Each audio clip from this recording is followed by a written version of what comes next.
Good morning પ્રિય વિદ્યાર્થીઓ, મજામાં? ગયા લેક્ચરમાં આપણે ચેપ્ટર નંબર 12 પરમાણુ પૂરું કર્યું હતું. હવે આપણે એક્ઝામમાં બધાને ખ્યાલ છે કે આપણે પહેલું ચેપ્ટર આગળનું અને જૂનું નવું ચેપ્ટર આપણે 12મું, એવી રીતે આપણે એક ચેપ્ટર આગળનું અને એક ચેપ્ટર રનિંગ, એક ચેપ્ટર આગળનું અને એક ચેપ્ટર રનિંગ, આવું કરીશું એટલે આગળના ચેપ્ટરો પણ રિવિઝન થશે. અને મહેરબાની કરીને તમારે જે પણ થિયરીમાં, ઉદાહરણના દાખલામાં, સ્વાધ્યાયના દાખલામાં કે વધારાના સ્વાધ્યાયના દાખલામાં જે પણ ડિફિકલ્ટીઝ હોય, મહેરબાની કરીને તમે કહેતા રહેજો, એટલે જોડે જોડે આગળનું બધું કવર થઈ જાય. ન સમજાય તો ઓનલાઈન લેક્ચર જે આપણે ડિફિકલ્ટીઝના લઈએ છીએ એમાં કહેજો, અથવા પર્સનલ તમે વોટ્સઅપ કરીને પણ પૂછી શકો છો. બરાબર? ચેપ્ટર 13 ન્યુક્લિયસ આપણે શરૂ કરીએ. તો યાદ રાખજો, ભાગ 2માં બધા ચેપ્ટર ખૂબ જ સરળ છે. ખૂબ જ સરળ છે. તો તમને મજા આવશે ભણવાની. ન્યુક્લિયસ નામથી જ ખ્યાલ છે કે સાહેબ હા અમને ખબર જ છે ન્યુક્લિયસ વિશે. તો ખૂબ જ સરસ મજાનું ચેપ્ટર છે. એમાં સૌપ્રથમ પ્રસ્તાવનાના સવાલો હોય છે. હવે ઘણા વિદ્યાર્થીઓ કહે છે કે સાહેબ આ અમારા પરીક્ષામાં કરવાના, હોમવર્કમાં કરવાના. તો હા, પ્રસ્તાવનાના સવાલ પણ હોમવર્કમાં કરવાના, એ એક્ઝામમાં પૂછાઈ શકે. એટલે મહેરબાની કરીને સવાલ કરવાના જ. સૌ પ્રથમ ન્યુક્લિયસનો સામાન્ય પરિચય આપો. તો એક વાત બધાને ખબર છે કે દરેક પરમાણુ નો સૂક્ષ્મ કેન્દ્રીય ભાગ ધન વિદ્યુત ભારિત હોય છે અને પરમાણુનું લગભગ સમગ્ર દળ કેન્દ્રિત થયેલું છે, જેને પરમાણુનું ન્યુક્લિયસ અથવા નાભી કહેવામાં આવે છે. તો પ્રિય વિદ્યાર્થીઓ, દરેક પરમાણુનો સૂક્ષ્મ કેન્દ્રીય ભાગ એ ધન વિદ્યુત ભારિત હોય છે અને તેમાં પરમાણુનું લગભગ સમગ્ર દળ કેન્દ્રિત થયેલું હોય છે, તેને પરમાણુનું ન્યુક્લિયસ અથવા નાભી કહે છે. બીજી એક વાત છે કે પરમાણુની ત્રિજ્યા કરતાં ન્યુક્લિયસની ત્રિજ્યા ઘણી નાની હોય છે. ત્રિજ્યાને તમે પરિમાણ પણ બોલી શકો છો. તો પરમાણુનું પરિમાણ ન્યુક્લિયસના પરિમાણ કરતાં, તો બોલો પરમાણુના પરિમાણ કરતાં એટલે કે પરમાણુની ત્રિજ્યા કરતાં ન્યુક્લિયસનું પરિમાણ એટલે કે ન્યુક્લિયસની ત્રિજ્યા ઘણી નાની હોય છે. હવે આપણે આલ્ફા કણોના રધરફર્ડના પ્રકીર્ણના પ્રયોગોએ દર્શાવ્યું કે ન્યુક્લિયસની ત્રિજ્યા એ પરમાણુની ત્રિજ્યા કરતા 10⁴ ગણી નાની છે. આલ્ફા કણોના આપણે જે રધરફર્ડના પ્રકીર્ણના પ્રયોગો ભણ્યા, એ પ્રયોગોએ દર્શાવ્યું કે ન્યુક્લિયસની ત્રિજ્યા પરમાણુની ત્રિજ્યા કરતાં 10⁴ ગણી નાની છે. આનો અર્થ એ થાય કે ન્યુક્લિયસનું કદ ભાગ્યા પરમાણુનું કદ. બોલો, ન્યુક્લિયસ પણ ગોળો છે અને પરમાણુ પણ ગોળો છે, અને ગોળાનું કદ એટલે 4/3π r ઘન. તો ન્યુક્લિયસની ત્રિજ્યા -10⁻14 ક્રમની હોય અને પરમાણુની ત્રિજ્યા 10⁻10 ક્રમની હોય. તો આનું સાદરૂપ આપતા 4/3π ઉડી જાય તો 10⁻12 વધે. બોલો, પરમાણુનું કદ પેલી બાજુ જતું રહે તો તમે એવું કહી શકો કે ન્યુક્લિયસનું કદ ઇઝ ઇક્વલ ટુ 10⁻12 પરમાણુનું કદ. તો બોલો, ન્યુક્લિયસનું કદ પરમાણુના કદ કરતાં 10⁻10 ગણું મોટું છે ને 10⁻12 ગણું. બોલો, ન્યુક્લિયસનું કદ અપન પરમાણુનું કદ બરાબર 4/3π r ઘન એટલે ન્યુક્લિયસની ત્રિજ્યા 10⁻14 ઘન છેદમાં પરમાણુનું કદ એટલે 4/3π r ઘન. તો પરમાણુની ત્રિજ્યા 10⁻10 ક્રમની, સાદરૂપ આપતા 10⁻12 વધે. આમ ન્યુક્લિયસનું કદ અપન પરમાણુનું કદ બરાબર 10⁻12.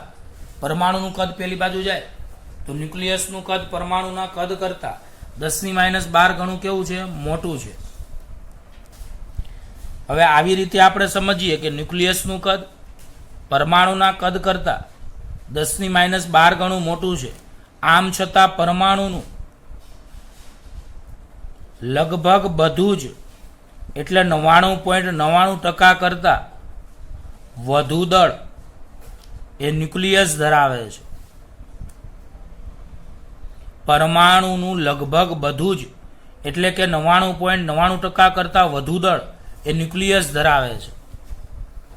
જો પરમાણુને એક વર્ગખંડ જેટલો મોટો વિચારીએ તો તેમાં ન્યુક્લિયસ એક ટાંકણીની ટોચ જેટલા માપનું હોય. સમજી લો આખો આપણે શું સમજીએ વર્ગખંડ, તો વર્ગખંડમાં ન્યુક્લિયસ એ ખાલી ટાંચણીની ટોચ જેટલું જ હોય છે. તો બોલો આમ કહી શકાય કે ન્યુક્લિયસનું કદ પરમાણુના કદ કરતાં 10⁻12 ગણું છે.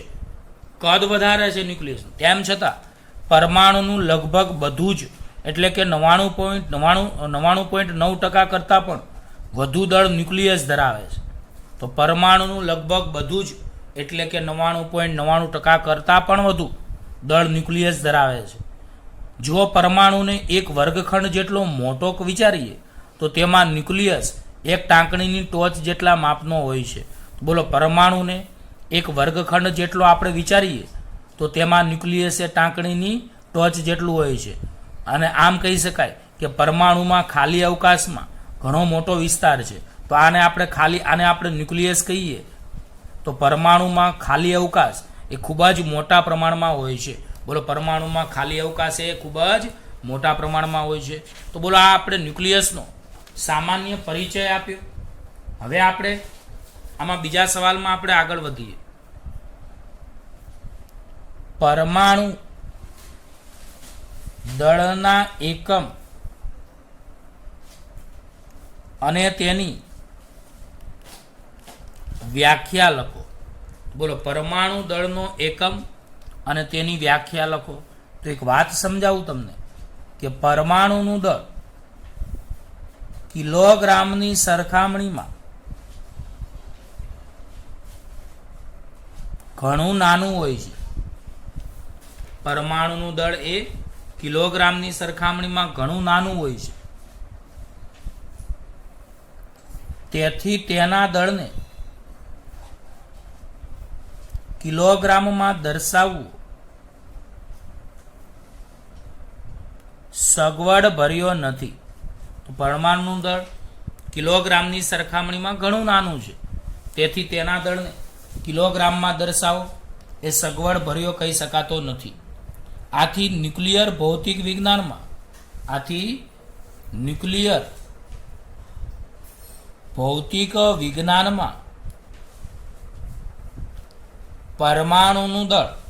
પરમાણુ દળનો જે એકમ છે એ AMU લેવાય છે. AMU એટલે એટોમિક માસ યુનિટ, પણ હાલ આપણે એને નવી પદ્ધતિ મુજબ યુનિફાઈડ માસ યુનિટ તરીકે ઓળખવામાં આવે છે, જેની સંજ્ઞા U છે. તો યાદ રાખજો કે ન્યુક્લિયર ભૌતિક વિજ્ઞાનમાં પરમાણુનું દળ કિલોગ્રામ માપવામાં આવતું નથી, કારણ કે પરમાણુનું દળ એ કિલોગ્રામની સરખામણીમાં ઘણું નાનું છે. આથી પરમાણુના દળને કિલોગ્રામમાં દર્શાવવો એ બરાબર કહેવાય નહીં, સગવડ ભર્યો નથી. આથી ન્યુક્લિયર ભૌતિક વિજ્ઞાનમાં પરમાણુના દળનો એકમ AMU તરીકે વ્યાખ્યાયિત કરવામાં આવે છે. AMUનું પૂરું નામ પણ તમે જાણો છો, એટોમિક માસ યુનિટ, જેને હવે આપણે યુનિફાઈડ માસ યુનિટ કહીશું, જેની સંજ્ઞા U છે. અને આની વ્યાખ્યા આ પ્રમાણે છે કે અનઉત્તેજિત એવા કાર્બન 12 પરમાણુના દળના 12મા ભાગને એક AMU એટલે કે એક U કહે છે. બોલો અનુત્તેજિત એવા કાર્બન 12 પરમાણુના દળના 12મા ભાગને એક AMU એટલે કે એક U કહે છે. અનઉત્તેજિત કાર્બન પરમાણુનું દળ 1.992647 ગુણ્યા 10⁻26 કિલોગ્રામ લેવાય છે. માટે આપણે વ્યાખ્યા પરથી એક યુ દળ બરાબર અનઉત્તેજિત કાર્બન પરમાણુનું દળ ભાગ્યા 12. તો અનુત્તેજિત કાર્બન પરમાણુનું દળ 1.992647 ગુણ્યા 10⁻26 ભાગ્યા 12 એટલે 0.166 ગુણ્યા 10⁻26 કિલોગ્રામ. પ્રામાણિક સ્વરૂપમાં ફેરવો તો 1.66 ગુણ્યા 10⁻27 કિલોગ્રામ. બોલો એક યુ દળ બરાબર 1.66 ગુણ્યા 10⁻27 કિલોગ્રામ તમને મળશે. તો બોલો એક યુ દળ એટલે અનઉત્તેજિત કાર્બન પરમાણુના દળનો 12મો ભાગ. તો અનુત્તેજિત કાર્બન પરમાણુનું દળ એટલે 1.992647 ગુણ્યા 10⁻26 ભાગ્યા 12. અને આના આધારે સાદુરૂપ આપી પ્રામાણિક સ્વરૂપમાં ફેરવો તો આ યાદ રાખજો, ખાસ આપણે આવી શકે છે MCQમાં. જો અહીંયા ગ્રામ હોય તો એ 10⁻24 થઈ જાય. તમારે ગ્રામમાં લખવું હોય તો 1.66 ગુણ્યા 10⁻24 ગ્રામ. કેમ એવું? કારણ કે 1 કિલોગ્રામ બરાબર 10⁻3 ગ્રામ. 10⁻3 આમાં ઉમેરો તો -27 -24 થઈ જાય. તો બોલો એક યુ દળ બરાબર 1.66 ગુણ્યા 10⁻27 કિલોગ્રામ અથવા 1.66 ગુણ્યા 10⁻24 ગ્રામ. આ MCQમાં ઘણીવાર આવતું હોય છે. બીજી એક વાત કે જુદા જુદા તત્વોના પરમાણુ દળોને યુ એકમમાં દર્શાવતા તે હાઇડ્રોજન પરમાણુ દળના પૂર્ણાંક ગુણકોની નજીકમાં હોવાનું જણાયું છે. તો યાદ રાખજો એ જુદા જુદા તત્વોના પરમાણુ દળોને જો યુ એકમમાં દર્શાવવામાં આવે તો તે બધા જ તત્વોના દળોએ હાઇડ્રોજન પરમાણુના દળના પૂર્ણાંક ગુણાંકોની નજીકમાં હોવાનું જણાવ્યું છે. જો કે આમાં કેટલાક અપવાદો પણ હોય છે. તો બરાબર સમજજો કે જુદા જુદા તત્વોના પરમાણુ દળોને જો યુ એકમમાં દર્શાવવામાં આવે તો આ જુદા જુદા તત્વોના પરમાણુ દળો એ હાઇડ્રોજન પરમાણુના દળના પૂર્ણાંક ગુણાંકોની નજીકમાં હોવાનું જણાય છે. જો કે આમાં કેટલાક અપવાદો પણ હોય છે. બીજી એમ યાદ રાખજો ખાસ વાત કે પરમાણુ દળોનું ચોકસાઈપૂર્વક માપન એ માસ સ્પેક્ટ્રોમીટર વડે થાય છે. બોલો પરમાણુ દળોનું ચોકસાઈપૂર્વકનું માપન માસ સ્પેક્ટ્રોમીટર વડે થાય છે. આ પણ MCQમાં પૂછાઈ શકે. તો પ્રિય વિદ્યાર્થીઓ, આ પરમાણુ દળો વિશે આપણે માહિતી લીધી, બરાબર છે. તો બોલો જુદા જુદા તત્વોના પરમાણુ દળોને જો યુ એકમમાં દર્શાવવામાં આવે તો આ તત્વોના પરમાણુ દળો હાઇડ્રોજન પરમાણુના દળના પૂર્ણ ગુણાંકોની નજીકમાં હોય છે. જો કે આમાં કેટલાક અપવાદો પણ હોય છે. પરમાણુ દળોનું ચોકસાઈપૂર્વકનું માપન માસ સ્પેક્ટ્રોમીટર વડે થાય છે. હવે આપણે આગળની ચર્ચા કરીએ તો પરમાણુઓના પ્રકારો ઉદાહરણ આપી સમજાવો. બોલો પરમાણુના પ્રકારે ઉદાહરણ આપીને સમજાવો. તો બરાબર યાદ રાખજો. આમ તો આ કેમેસ્ટ્રીમાં આવી ગયેલો સવાલ છે. સૌથી પહેલા આપણે વાત કરીએ સમસ્થાનિકોની.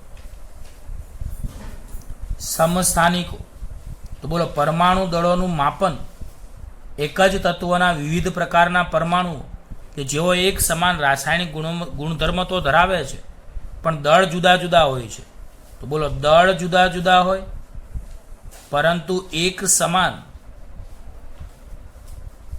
રાસાયણિક ગુણધર્મો એમાં જોવા મળે છે.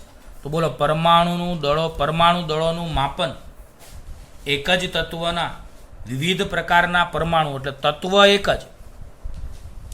એક જ તત્વના વિવિધ પ્રકારના પરમાણુ કે જેમના એક સમાન રાસાયણિક ગુણધર્મો હોય છે પણ દળ જુદા જુદા હોય છે તેવા પ્રકારના પરમાણુઓને સમસ્થાનિકો કહે છે.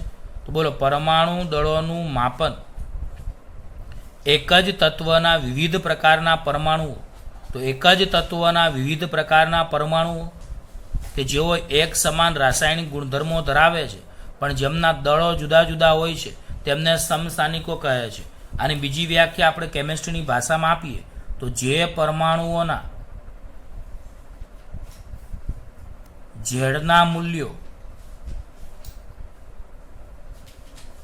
સમાન એ સ નથી છપાણો, તો બોલો જે પરમાણુઓમાં ઝેડના મૂલ્યો પેમ્પલેટમાં સ નથી છપાણો સમાન હોય પરંતુ પરમાણુ દળાંક એ અને ન્યુટ્રોનની સંખ્યા એનના મૂલ્યો અસમાન હોય તો તેમને સમસ્થાનિકો એટલે કે આઇસોટોપ્સ કહે છે. આ ખાસ યાદ રાખજો. આના ઉદાહરણમાં હું તમને કહું તો હાઇડ્રોજન એટલે 1H1, ડ્યુટેરિયમ એટલે 1H2, ટ્રિટિયમ એટલે 1H3. તો તમે આમાં જોઈ શકો છો કે આને ઝેડ કહેવાય. બધાને ખબર છે ન્યુક્લિયસની દર્શાવવા માટેની સંજ્ઞા ZXA. બોલો આમાં ઝેડ કોણ છે?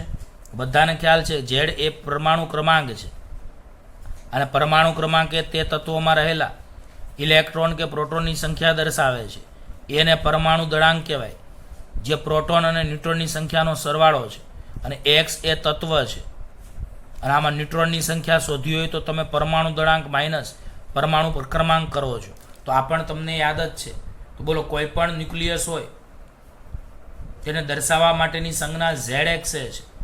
કોઈ પણ ન્યુક્લિયસ હોય તેને દર્શાવવા માટેની સંજ્ઞા ZX છે, જેમાં X એ તત્વ છે, Z એ પરમાણુ ક્રમાંક છે જે તે તત્વમાં રહેલા ઇલેક્ટ્રોન કે પ્રોટોનની સંખ્યા દર્શાવે છે, એ પરમાણુ દળાંક છે જે તે તત્વમાં રહેલા પ્રોટોન અને ન્યુટ્રોનની સંખ્યાનો સરવાળો દર્શાવે છે. તો બોલો અહીં ન્યુટ્રોનની સંખ્યા n બરાબર A-Z. હવે જોઈએ તો બોલો આમાં પરમાણુ ક્રમાંક Z બધામાં કેવો છે? સમાન છે. એટલે આમાં બોલો Z સમાન છે પરંતુ પરમાણુ દળાંક એ જુદો જુદો છે. તો બોલો આમાં Z સમાન હોય પરંતુ A અને N કેવા હોય? અસમાન હોય. તો આવા તત્વોને એકબીજાના સમસ્થાનિકો કહેવાય છે. તો હાઇડ્રોજન, ડ્યુટેરિયમ અને ટ્રિટિયમ એ સમસ્થાનિકો છે. બોલો સમસ્થાનિકો એ તત્વના આવર્ત કોષ્ટકમાં એક જ સ્થાને ધરાવતા હોય છે. તો સમસ્થાનિકો તત્વના આવર્ત કોષ્ટકમાં એક જ સ્થાન ધરાવે છે પરંતુ જુદા જુદા તત્વોમાં વિવિધ સમસ્થાનિકોમાં દળનું સાપેક્ષ પ્રમાણ જુદું જુદું હોય છે. તો બોલો સમસ્થાનિકો ના તત્વના આવર્ત કોષ્ટકમાં સ્થાન તો એક જ હોય કારણ કે પરમાણુ ક્રમાંક Z બધાનો સમાન હોય અને તમે જાણો છો કે આવર્ત કોષ્ટકમાં તત્વોના સ્થાનની ગોઠવણી પરમાણુ ક્રમાંક ઝેડના આધારે કરવામાં આવે છે. ખ્યાલ આવી ગયો? તો આવર્ત કોષ્ટકમાં બધાને ખબર છે તત્વોનું સ્થાન તેના પરમાણુ ક્રમાંક ઝેડના આધારે જોવા મળે છે આપણને. તો સમસ્થાનિકોના તત્વના આવર્ત કોષ્ટકમાં સ્થાન એક જ હોય છે કારણ કે પરમાણુ ક્રમાંક ઝેડ સમાન હોય છે પરંતુ આ જુદા જુદા તત્વોમાં વિવિધ સમસ્થાનિકોમાં દળનું સાપેક્ષ પ્રમાણ જુદું જુદું હોય છે. હવે આપણે આનું ઉદાહરણ આપીએ. દાખલા તરીકે ક્લોરીન છે તો ક્લોરીનના બે સમસ્થાનિકો છે જેમાં એકનું દળ એક જે ક્લોરીન છે તેનું દળ 34.98 U દળ છે અને બીજું જે ક્લોરીન છે તેનું દળ 36.98 U છે. તો ક્લોરીનના 34.98 U અને 36.98 U દળના બે સમસ્થાનિકો છે. તે હાઇડ્રોજનના દળના પૂર્ણ ગુણાંકની નજીક છે. એટલે પૂર્ણ ગુણાંકમાં તો નથી પણ હાઇડ્રોજનના જે દળ છે એના પૂર્ણ ગુણાંકની નજીક છે. આ સમસ્થાનિકોના દળનું સાપેક્ષ પ્રમાણ 75.4% અને 24.6% છે. એટલે કુદરતમાં જોવા જઈએ તો ક્લોરીનનું પ્રમાણ 34.98 U દળ ધરાવતા ક્લોરીનનું પ્રમાણ 75.4% અને 36.98 U દળ ધરાવતા ક્લોરીનનું પ્રમાણ 24.6% છે. માટે ક્લોરીન પરમાણુનું સરેરાશ દળ ક્લોરીન પરમાણુનું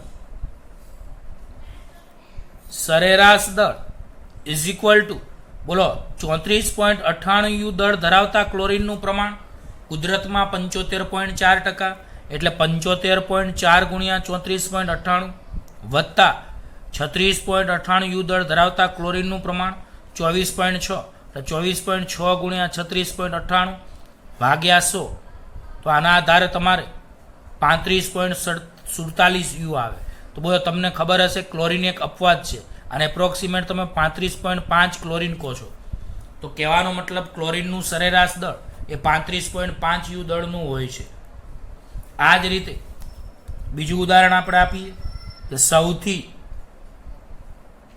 હલકા એવા હાઇડ્રોજન પરમાણુને પણ 3 સમસ્થાનિકો છે. એક છે હાઇડ્રોજન એટલે 1H1, બીજું ડ્યુટેરિયમ એટલે 1H2, ત્રીજું ટ્રિટિયમ એટલે 1H3. તો બોલો હાઇડ્રોજન પરમાણુનું દળ 1.0078 U છે, ડ્યુટેરિયમનું દળ 2.0141 U છે અને ટ્રિટિયમનું દળ 3.0160 U છે. આ MCQમાં આવી શકે છે. તો બોલો હાઇડ્રોજન પરમાણુનું દળ 1.0078 U, ડ્યુટેરિયમ પરમાણુનું દળ 2.0141 U, ટ્રિટિયમ પરમાણુનું દળ 3.0160 U છે. બીજી એક વાત કે હાઇડ્રોજન પરમાણુમાં તેના ન્યુક્લિયસનું દળ એ પરમાણુના દળના 99.985% હોય છે. તો આ તો બધાને ખબર જ છે. તો હાઇડ્રોજન પરમાણુમાં ન્યુક્લિયસનું દળ એ તેના પરમાણુના દળ કરતાં 99.985% જેટલું હોય છે. આથી તેના ન્યુક્લિયસને પ્રોટોન પણ કહે છે. હાઇડ્રોજન પરમાણુમાં બધાને ખબર છે 1H1 હોય તો ન્યુટ્રોન બરાબર 1 - 1 0. તો બોલો એટલું યાદ રાખો કે હાઇડ્રોજન પરમાણુના હાઇડ્રોજન પરમાણુમાં ન્યુટ્રોન હોતા નથી, માત્ર એક જ પ્રોટોન હોય છે. તો બોલો હાઇડ્રોજન પરમાણુની અંદર ન્યુક્લિયસ જે હોય છે એમાં ન્યુટ્રોન હોતા નથી, પરંતુ માત્ર એક જ પ્રોટોન હોય છે. તો બધી માહિતી તમારી કેમેસ્ટ્રીમાં ઓલરેડી આવેલી જ છે. હવે આપણે પ્રોટોનના દળની વાત કરીએ તો યાદ રાખો કે ન્યુક્લિયસનું દળ હાઇડ્રોજન પરમાણુમાં તેના ન્યુક્લિયસનું દળ એ પરમાણુના દળના 99.985% જેટલું હોય છે. તો બોલો મારે પ્રોટોનનું દળ શોધવું હોય તો પ્રોટોનનું દળ એ હાઇડ્રોજનના પરમાણુના 99.985% છે. તો બરાબર મગજમાં યાદ રાખો કે હાઇડ્રોજન પરમાણુનું દળ 1.0078 U છે અને હાઇડ્રોજન પરમાણુના ન્યુક્લિયસનું દળ એ પરમાણુના દળ કરતાં 99.985% જેટલું છે. આથી આના ન્યુક્લિયસમાં પ્રોટોન જ હોય છે. તો આ ન્યુક્લિયસને પ્રોટોન કહેવાય છે. બોલો હાઇડ્રોજન પરમાણુના ન્યુક્લિયસમાં ન્યુટ્રોન હોતો જ નથી, માત્ર એક જ પ્રોટોન હોય છે. એટલે હાઇડ્રોજન પરમાણુના ન્યુક્લિયસનું દળ એને પ્રોટોનનું દળ કહી શકાય છે. ફરીવાર બોલું છું કે હાઇડ્રોજન પરમાણુના ન્યુક્લિયસનું દળ એ હાઇડ્રોજન પરમાણુના દળના કરતાં 99.985% જેટલું હોય છે. બોલો હાઇડ્રોજન પરમાણુમાં ન્યુક્લિયસનું દળ એ તેમાં રહેલા પરમાણુના દળ કરતાં 99.985% જેટલું હોય છે.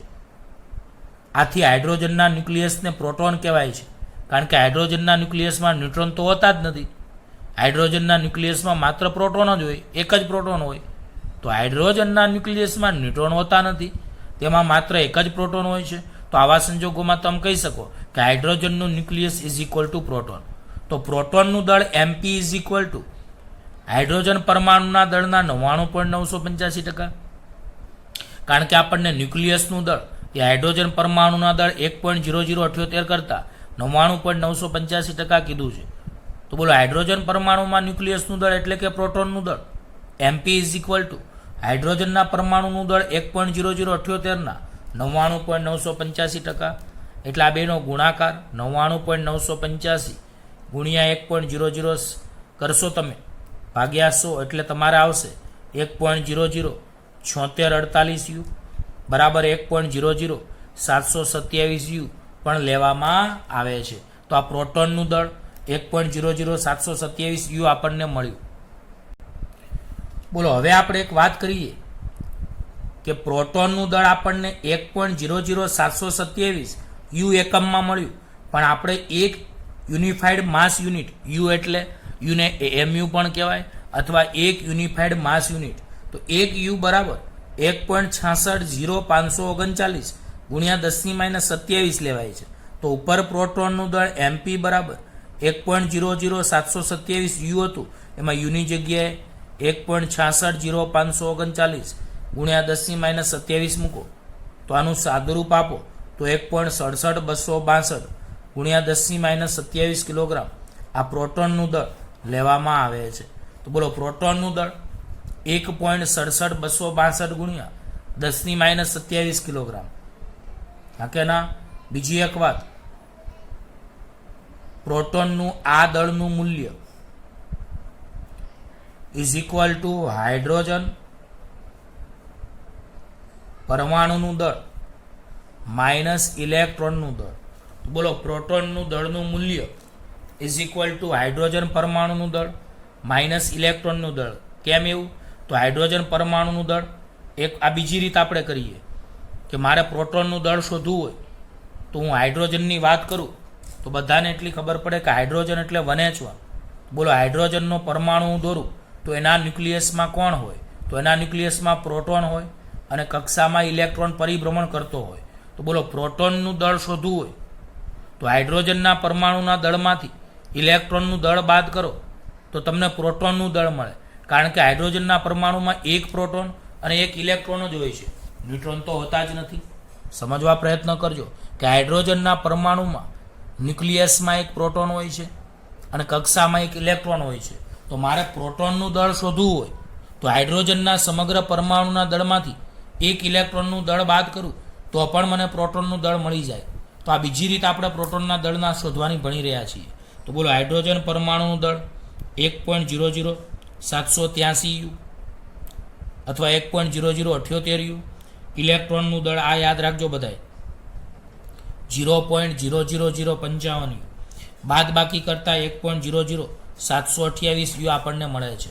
તો બોલો બીજી રીત પ્રોટોનનું દળ શોધવાની કે પ્રોટોનનું દળ શોધવું હોય બીજી રીતે તો સમગ્ર હાઇડ્રોજન પરમાણુના દળમાંથી એક ઇલેક્ટ્રોન બાદ કરવાથી પ્રોટોનનું દળ મળે છે, કારણ કે સમગ્ર હાઇડ્રોજનના પરમાણુમાં એક જ પ્રોટોન અને એક જ ઇલેક્ટ્રોન હોય છે. તો સમગ્ર હાઇડ્રોજન પરમાણુમાં એક જ પ્રોટોન અને એક જ ઇલેક્ટ્રોન હોય છે, તો પછી પ્રોટોનનું દળ ઇઝ ઇક્વલ ટુ સમગ્ર હાઇડ્રોજન પરમાણુનું દળ માઇનસ ઇલેક્ટ્રોનનું દળ. હાઇડ્રોજન પરમાણુનું દળ 1.0078 અથવા 1.00783 યુ લેવાય છે. ઇલેક્ટ્રોનનું દળ 0.00055 યુ. બાદ બાકી કરતાં આપણને બીજી રીતે પ્રોટોનનું દળ એ જ મળે છે. ઉપરની રીતે પ્રોટોનનું દળ આપણને 1.00727 યુ મળ્યું અને નીચેની રીતે પ્રોટોનનું દળ 1.00728 યુ આપણને મળ્યું. હવે એક વાત છે કે હાઇડ્રોજન પરમાણુના ડ્યુટેરિયમ અને ટ્રિટિયમ સમસ્થાનિકો અસ્થાયી હોવાથી કુદરતમાં મળતા નથી. તો બોલો હાઇડ્રોજન પરમાણુના સમસ્થાનિકોમાં ડ્યુટેરિયમ એટલે 1H2, ટ્રિટિયમ એટલે 1H3 આ અસ્થાયી હોય છે, આથી કુદરતમાં મળતા નથી, પરંતુ પ્રયોગશાળામાં કૃત્રિમ રીતે મેળવી શકાય છે. પ્રયોગશાળામાં કૃત્રિમ રીતે મેળવી શકાય છે. બીજું, હાઇડ્રોજન, ડ્યુટેરિયમ અને ટ્રિટિયમ સમસ્થાનિકો છે, તેમના ન્યુક્લિયસોમાં ન્યુટ્રોન હોતા નથી, પણ એક જ પ્રોટોન હોય છે અને તેમનો દળનો ગુણોત્તર 1:2:3 હોય છે. તો આ યાદ રાખજો કે 1H1 એટલે હાઇડ્રોજન, 1H2 એટલે ડ્યુટેરિયમ, 1H3 એટલે ટ્રિટિયમ. તેમના ન્યુક્લિયસોમાં ન્યુટ્રોન હોતા નથી પણ એક જ પ્રોટોન હોય છે. તેમના દળનો ગુણોત્તર 1:2:3 હોય છે. હવે આપણે શરૂઆતના પ્રસ્તાવનાના સવાલ પૂરા કર્યા અને પરમાણુને કેવી રીતે દર્શાવવામાં આવે છે, શા માટે. બધાને ખબર છે કે પરમાણુમાં કેન્દ્રમાં ન્યુક્લિયસ હોય છે. ન્યુક્લિયસ એ ધન વિદ્યુત ભાર, એ પ્રોટોન ધન વિદ્યુત ભાર છે. તો ન્યુક્લિયસમાંનો ધન વિદ્યુત ભાર એ પ્રોટોનનો ધન વિદ્યુત ભાર છે. તો આપણને ખબર છે ન્યુક્લિયસ ધન વિદ્યુત ભાર ધરાવે છે, પણ ન્યુક્લિયસમાં તો પ્રોટોન અને ન્યુટ્રોન હોય, પણ ન્યુટ્રોન તો વિદ્યુતની દ્રષ્ટિએ તટસ્થ છે. તો બોલો, ન્યુક્લિયસમાંનો ધન વિદ્યુત ભાર એ પ્રોટોનનો ધન વિદ્યુત ભાર છે. પ્રોટોન એક મૂળભૂત ધન વિદ્યુત ભાર છે. પ્રોટોન એ એક મૂળભૂત ધન વિદ્યુત ભાર છે. બીજું, પરમાણુની બધા ઇલેક્ટ્રોન એ ન્યુક્લિયસની બહાર હોય છે અને તે કક્ષામાં તેની આસપાસ કુલંબ બળને કારણે વર્તુળાકાર કક્ષામાં ભ્રમણ કરે છે. તો બોલો, પરમાણુના બધા જ ઇલેક્ટ્રોન ન્યુક્લિયસની બહાર હોય છે અને તેની આસપાસ કુલંબ બળને કારણે વર્તુળાકાર કક્ષામાં ભ્રમણ કરે છે. પરમાણુમાં રહેલા ઇલેક્ટ્રોનની સંખ્યાને પરમાણુ ક્રમાંક Z કહે છે. તેથી પરમાણુમાં રહેલા ઇલેક્ટ્રોનનો વિદ્યુતભાર -Ze વડે દર્શાવવામાં આવે છે. પરમાણુ તટસ્થ હોવાથી ન્યુક્લિયસનો વિદ્યુતભાર પણ +Ze લેવામાં આવે છે. આથી પરમાણુના ન્યુક્લિયસમાં પ્રોટોનની સંખ્યા જેટલો જ પરમાણુ ક્રમાંક Z હોય છે. તો બોલો, આ પરમાણુ વિશેની સામાન્ય માહિતી જે તમને ખબર જ હતી. તો બોલો, પરમાણુમાં રહેલા ઇલેક્ટ્રોનની સંખ્યાને પરમાણુ ક્રમાંક Z કહે છે. પરમાણુમાં રહેલા ઇલેક્ટ્રોનની સંખ્યાને પરમાણુ ક્રમાંક Z કહે છે. તેથી પરમાણુમાં રહેલા ઇલેક્ટ્રોનનો વિદ્યુતભાર -Ze. હવે પરમાણુ વિદ્યુતની દ્રષ્ટિએ તટસ્થ, તો પછી એનો ન્યુક્લિયસનો ધન વિદ્યુતભાર પણ +Ze હોવો જોઈએ, તો જ એનો સરવાળો 0 આવે. આમ પરમાણુના ન્યુક્લિયસમાં પ્રોટોનની સંખ્યા પણ પરમાણુ ક્રમાંક Z જેટલી જ હોય છે. તો પ્રિય વિદ્યાર્થીઓ, આ સવાલમાં આપણે શરૂઆતના આ પહેલા લેક્ચરમાં ન્યુક્લિયસ વિશેની આપણે સામાન્ય માહિતી આપી, જે તમે કેમેસ્ટ્રીમાં ભણીને જ આવ્યા છો. તો આની પહેલાં આપણે 12મું ચેપ્ટર પરમાણુ પૂરું કર્યું અને આ 13મું ચેપ્ટર ન્યુક્લિયસ. એ ખૂબ જ સરળ ચેપ્ટર છે, કારણ કે તમે આગળ એનું માહિતી થોડીક લઈને આવ્યા છો એટલે અઘરા નહીં લાગે. બાકીનું હવે આની પછીના લેક્ચરમાં ભણીએ. Bye bye.